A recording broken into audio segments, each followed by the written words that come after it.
Here on The Colour of Country Life, we're speaking with Emergency Services Minister Steph Cook. And Steph, there's big challenges in front of our coastal communities and those affected by flooding, and there's a need to get, funds in for those that are willing to put their hand in their pocket and help out. Yes, well, what we know is that when Australians are faced with a significant disaster or, something that's really impacting them and their families and their communities, other Australians come together, they dig deep and they help out. And it's no different in relation to the floods that we've experienced, whether it be back in February and March or whether it's now in terms of Western Sydney, the Central Coast and the Hunter regions. So it's just an opportunity for me, I suppose, to remind people that there are official donation channels that people should look to use just to ensure that those in need are supported without overwhelming on-the-ground service providers. So sometimes, we see that people sort of rush in and they donate a whole lot of goods and it's well-meaning, absolutely well-meaning, but it can be a little bit overwhelming at times for those organisations that are actually on the ground in the communities trying to help out others. And frustratingly, there can be people fraudulently trying to gather funds in this context as well. I think at least one website people can trust is the Give It website.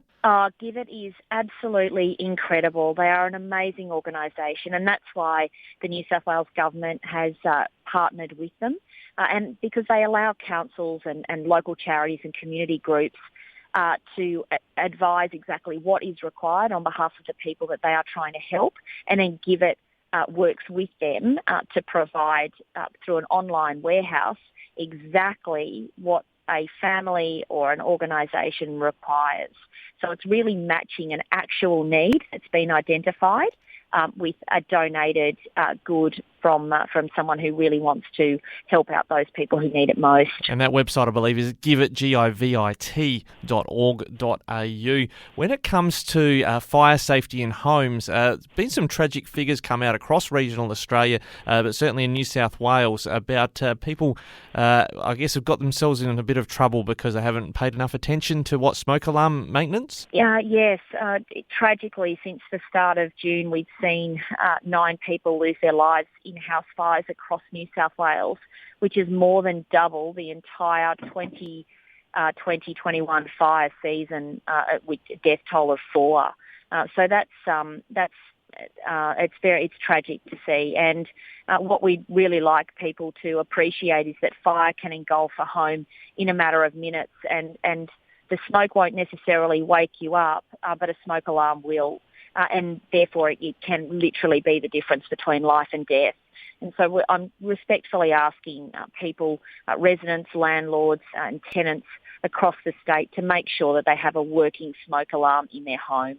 And I do note that it sounds like fire services are actually really willing to help people and audit their homes or even provide. Is it fire alarms for them? Absolutely. I'd encourage people across New South Wales to reach out to their local fire station and talk to the fireys that work for fire and rescue, and they are able to come around to your home, do a free home fire safety inspection, and if required, they will, they'll absolutely help you in relation to smoke alarms. All right, Steph Cook, the Emergency Services Minister. Look forward to catching up with you about matters in the Cootamundra electorate at another time. Thank you very much for your time today. Thank you for having me. I really appreciate it.